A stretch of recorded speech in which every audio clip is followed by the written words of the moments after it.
نئے سلسلے حکایت کے ساتھ بلال غوری آپ کی خدمت میں حاضر ہے۔ اختر وقار عظیم جو پاکستان ٹیلی ویژن کے جنرل مینیجر رہے ہیں، مینیجنگ ڈائریکٹر رہے ہیں، مختلف عہدوں پہ وہ کام کرتے رہے ہیں اور بہت طویل عرصہ انہوں نے پی ٹی وی میں گزارا ہے۔ کئی حکومتیں انہوں نے دیکھیں، کئی حکمران جو ہیں ان کے ساتھ انہیں کام کرنے کا موقع ملا، تو انہوں نے اپنی یادداشتوں پر مبنی ایک کتاب لکھی ہے جس کا نام ہے ہم بھی وہیں موجود تھے۔ اس کتاب میں انہوں نے اپنے مشاہدات، تجربات اور تاثرات بیان کیے ہیں، جتنے بھی فوجی حکمرانوں کے ساتھ یا وزراء اعظم کے ساتھ انہیں کام کرنے کا موقع ملا، ان سے متعلق انہوں نے اپنی رائے بیان کی ہے کہ وہ پی ٹی وی سے کس طرح سے ڈیل کیا کرتے تھے، کس کے دور میں کس طرح کی سینسرشپ جو ہے وہ رہی، اور جب کوئی فوجی ڈکٹیٹر یا سویلین وزیر اعظم وہ پی ٹی وی میں آتے تھے پروگرام ریکارڈ کروانے کے لیے تو ان کا رویہ کیسا ہوتا تھا، ان کی فرمائشیں اور خواہشیں جو ہیں وہ کس نوعیت کی ہوتی تھیں۔ اس طرح کی جو باتیں اور یادیں ہیں وہ اختر وقار عظیم نے اپنی اس کتاب میں جو ہے وہ تحریر کی ہیں۔ تو آج ہم یہ جاننے کی کوشش کرتے ہیں کہ اس کتاب میں اختر وقار عظیم نے بے نظیر بھٹو صاحبہ کے حوالے سے جو ہے وہ کیا لکھا ہے۔ اس کے بعد ہم جو دیگر وزراء اعظم کے حوالے سے یا فوجی حکمرانوں کے حوالے سے انہوں نے جو واقعات بیان کیے ہیں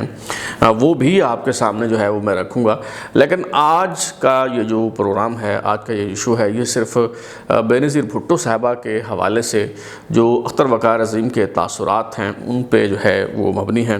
اختر وقار عظیم کی رائے میں بے نظیر بھٹو صاحبہ جو ہیں وہ اگرچہ ایک جاگیردار گھرانے سے ان کا تعلق تھا اور وہ باہر سے پڑھ لکھ کے آئیں، لیکن اس کے باوجود ان میں غرور اور تکبر جو ہے نام کی کوئی چیز نہیں تھی، اختر وقار عظیم یہ کہتے ہیں، اور ان کا خیال ہے کہ بے نظیر بھٹو صاحبہ جو ہیں وہ نہایت سادہ مزاج تھیں، اور جو وہ تقریر کرنے کے لیے آتی تھیں، تقریر ریکارڈ کروانے کے لیے آتی تھیں تو یا مختلف تقریبات میں شرکت کرتی تھیں، تو اختر وقار عظیم صاحب کا جو خیال ہے کہ وہ اپنے لباس کے حوالے سے کوئی بہت زیادہ ٹچی نہیں تھی، بلکہ انہوں نے لکھا ہے کہ بے نظیر بھٹو صاحبہ اپنے لباس کے حوالے سے جو ہے وہ خاصی لاپرواہ تھیں۔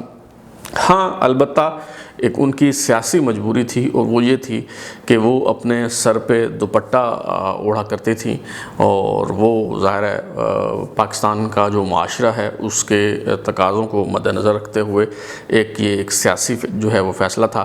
اور اختر وقار عظیم صاحب جو ہیں وہ لکھتے ہیں کہ بے نظیر بھٹو صاحبہ کا خواب پہلا دور حکومت ہو یا دوسرا جو دور حکومت ہو، ان دونوں ادوار میں پی ٹی وی کو یہ واضح ہدایات تھیں کہ ان کی کوئی ایسی تصویر جو ہے وہ نہ بنائی جائے جس میں ان کے سر پہ دوپٹہ نہ ہو، ان کی کوئی ایسی فوٹیج، کوئی ایسی ریکارڈنگ جو ہے وہ نہ کی جائے جس میں انہوں نے دوپٹہ جو ہے وہ نہ اوڑھ رکھا ہو۔ اور بے نظیر بھٹو صاحبہ کی سادگی کے حوالے سے انہوں نے اختر وقار عظیم صاحب جو ہیں انہوں نے کئی واقعات جو ہیں وہ اپنی اس کتاب میں بیان کیے ہیں، لیکن ایک آدھ واقعہ میں جو ہے آپ کو پڑھ کے سناتا ہوں۔ یہ کتاب ہے جی ہم بھی وہیں موجود تھے، اختر وقار عظیم صاحب جو ہیں ان کی یادداشتوں پر مبنی یہ کتاب ہے۔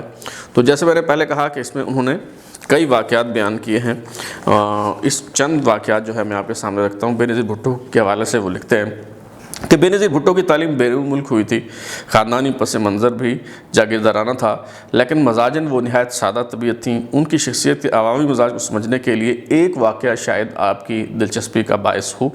اپنی ایک تقریر کی ریکارڈنگ کے لیے ٹی وی سینٹر آئیں اور ہمیشہ کی طرح جنرل مینیجر کے کمرے میں آ کر بیٹھ گئیں۔ ان کا معمول تھا کہ تقریر سے پہلے کچھ دیر یہاں بیٹھ کر تقریر پر ایک نظر ڈال لیتی تھیں۔ ایک آدھ مرتبہ انہوں نے کچھ کہنا چاہا لیکن چپ رہیں۔ ناہید خان جو عموماً ان کے ساتھ رہتی تھیں وہ اس وقت بھی موجود تھیں۔ انہوں نے مجھے مخاطب کر کے کہا، جی ایم صاحب، آپ سے وزیر اعظم کچھ کہنا چاہ رہی ہیں۔ میرا خیال تھا کہ وہ ریکارڈنگ کے حوالے سے کچھ پوچھیں گی یا کسی پروگرام کے بارے میں اپنی رائے کا اظہار کریں گی، لیکن دونوں ہی باتیں غلط تھیں۔ انہوں نے میرے متوجہ ہونے پر کہا، ابھی میں نے ٹی وی سینٹر آتے ہوئے ویگن کے اڈے پر ایک بھٹے والا بیٹھے دیکھا ہے، اس سے 2 بھٹے تو منگوا دیں۔ بھٹے آ گئے اور اس دوران وزیر اعظم نے چائے کے بجائے ایک بھٹا ہی کھایا۔ چائے وہ بغیر چینی کی پیتی تھیں، کبھی کبھار اس میں ایک چمچہ شہد ڈال لیتی تھیں جس کا باقاعدہ انتظام کیا جاتا تھا۔ بہت کم لوگوں کو یہ بات جو ہے وہ معلوم ہے کہ بینظیر بھٹو صاحبہ جو ہیں وہ انہوں نے پی ٹی وی کے حالات بہتر کرنے کی بہت سنجیدہ جو ہے وہ کوششیں کی، اور ایک وقت میں وہ خود بھی بطور میزبان، بطور اینکر پی ٹی وی پہ پروگرام کرتی تھیں۔ اس پروگرام کا نام تھا انکاؤنٹر، اور اس شو میں جسے بینظیر بھٹو صاحبہ خود ہوسٹ کرتی تھیں، اس میں معاشرے کے ذہین ترین جو نوجوان ہیں، جو طلبہ و طالبات ہیں، انہیں مدعو کیا جاتا تھا اور ان سے پاکستان کے مستقبل کے حوالے سے جو ہے وہ گفتگو کی جاتی تھی۔ اور اس کے علاوہ ایک اور دلچسپ واقعہ یہ ہے کہ ایک بار بینظیر بھٹو صاحبہ جو ہیں وہ پی ٹی وی سینٹر گئیں اور خود ڈائریکٹر نیوز بن گئیں، اور انہوں نے پی ٹی وی کا خبرنامہ جو ہے وہ خود تیار کیا۔ یہ واقعہ کب اور کیسے ہوا، یہ تفصیل بھی جو ہے انہوں نے بیان کی ہے اختر وقار عظیم صاحب نے۔ میں آپ کو عرض کیے دیتا ہوں کہ کیا لکھا ہے انہوں نے۔ صفحہ نمبر ہے اس میں 67-68، اور اس میں وہ لکھتے ہیں کہ بینظیر بھٹو کی وزارت عظمیٰ کا دوسرا دور چل رہا تھا۔ فرحات زیدی صاحب پاکستان ٹیلی ویژن کے منیجنگ ڈائریکٹر تھے۔ ایک دن وزیر اعظم ٹی وی سینٹر آئیں تو انہوں نے زیدی صاحب سے خبرنامے کے سلسلے میں عدم اطمینان کا اظہار کیا اور اس کی بہتری کے لیے کچھ مشورے بھی دیے۔ وزیر اعظم خاص طور پر اس بات سے خفا تھیں کہ 25 منٹ کا خبرنامہ روز 40 منٹ کا کیوں ہو جاتا ہے۔ زیدی صاحب نے جواب دیا، محترمہ ہم تو خود صحافی ہیں، آپ جیسا خبرنامہ چاہتی ہیں اس سے کہیں بہتر ہم اسے بنانا چاہتے ہیں، لیکن مشکل یہ ہے کہ حکومتی عہدیداروں اور وزراء کی اس میں مداخلت بہت ہے۔ اگر آپ وعدہ کریں کہ 6 مہینے تک آپ بغیر کسی مداخلت کے کام کرنے دیں گی اور کسی وزیر کی شکایت پر میرے خلاف کوئی کارروائی نہیں ہوگی تو میں خبرنامے کو عالمی معیار پر لا سکتا ہوں۔ اس میں سے غیر ضروری خبریں نکل جائیں گی اور دورانیہ بھی 25 منٹ کا ہو جائے گا۔ وزیر اعظم مسکرائیں، انہوں نے کوئی وعدہ نہیں کیا، البتہ زیدی صاحب سے پوچھ لیا کہ خبرنامہ آپ لوگ کیسے تیار کرتے ہیں۔ زیدی صاحب اور شعبے کے سربراہ حبیب اللہ فاروقی نے طریقہ کار بتایا تو وزیر اعظم نے کہا، اچھا آج کا خبرنامہ میں تیار کرواؤں گی۔ یوں ایک دن کے لیے وزیر اعظم بینظیر بھٹو پاکستان ٹیلی ویژن کی نیوز ایڈیٹر بن گئیں۔ انہوں نے اے پی پی، اے ایف پی، رائٹر اور دوسرے خبر رساں اداروں کی طرف سے بھیجی گئی خبریں جمع کی، پاکستان ٹیلی ویژن کی ریکارڈ اور تیار کی خبروں کی فہرست حاصل کی اور شام تک باقاعدہ خبرنامے کا مسودہ تیار کر دیا۔ کام انہیں دلچسپ لگا، اس پر خوشی کا اظہار بھی کیا، لیکن میں بتاتا چلوں کہ اس رات بھی خبرنامے کا دورانیہ 40 منٹ ہی تھا۔ سفارشی خبروں کا سلسلہ جو بینظیر بھٹو صاحبہ کے دور میں نہ تھم سکا، وہ میرا خیال ہے کہ کسی دور میں بھی اسے نہیں روکا جا سکا۔ موجودہ جو حکومت ہے، وزیر اعظم عمران خان صاحب بھی جب اپوزیشن میں تھے تو وہ یہ کہا کرتے تھے کہ وہ پی ٹی وی کو ایک عالمی معیار کا جو ہے وہ ٹیلی ویژن سینٹر جو ہے وہ بنائیں گے، اس کو بی بی سی کی طرح وہ آزاد اور خود مختار ادارہ جو ہے، غیر جانبدار ادارہ جو ہے وہ بنائیں گے، جو صرف حکومت کی جو تعریف اور توصیف اور خوشامد ہے وہ نہ کرے، جو صرف حکومتی وزراء کی خبریں جو ہیں وہ نہ دے، بلکہ یہ ایک آزاد اور غیر جانبدار جو ہے وہ ادارہ ہو۔ لیکن اب آپ دیکھ لیں کہ گزشتہ 3 سال کے دوران وہی ڈھاک کے 3 پات، وہی پی ٹی وی جو ہے وہ حکومتی خبرنامہ ہی محسوس ہوتا ہے۔ یوں محسوس ہوتا ہے کہ جیسے وہ بلکہ حکومت کا بھی نہیں بلکہ تحریک انصاف کا جو ہے وہ ٹیلی ویژن چینل ہے، اور اس کی پالیسی بھی وہی ہے جو اس سے پہلے جو ہے وہ پاکستان میں رہی ہے۔ بہرحال بینظیر بھٹو صاحبہ کے حوالے سے ہم گفتگو کر رہے تھے، تو اپنی اس کتاب میں اختر وقار عظیم صاحب نے ایک ایسا واقعہ بھی بیان کیا ہے کہ جس سے معلوم ہوتا ہے کہ ایک بار پریس کانفرنس کے دوران وزیر اعظم بینظیر بھٹو صاحبہ نے کس طرح سے ایک صحافی سے پلانٹڈ جو ہے وہ سوال کروایا۔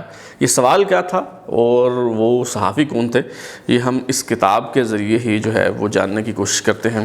دراصل یہ واقعہ ہے جو وزیر اعظم بینظیر بھٹو ہیں ان کے پہلے دور حکومت کا، اور 1990 کی بات ہے۔ فرانسیسی صدر جو مترا ہیں وہ پاکستان کے دورے پر آئے ہوئے تھے، اور ان کے اعزاز میں وزیر اعظم پاکستان بینظیر بھٹو صاحبہ نے ایک اثرانہ دیا، اور اس اثرانے کے بعد جو ہے فرانسیسی صدر اور پاکستانی وزیر اعظم بینظیر بھٹو صاحبہ نے ایک مشترکہ جو ہے وہ پریس کانفرنس کرنی تھی۔ وزیر اعظم ہاؤس جو ہے وہ ابھی تیار نہیں ہوا تھا، سندھ ہاؤس میں ہی یہ اثرانہ دیا گیا، اور سندھ ہاؤس میں جو نیشنل پبلک لائبریری کا ہال ہے وہاں پریس کانفرنس کا جو ہے وہ اہتمام کیا گیا۔ اب جب پریس کانفرنس ہو رہی تھی اور جو فرانسیسی صدر ہیں وہ سوالوں کے جواب دے رہے تھے، تو کیسے اس موقع پہ بینظیر بھٹو صاحبہ نے ایک پرچی لکھ کر جو دی اور پلانٹڈ کو سوال جو ہے وہ کیا گیا۔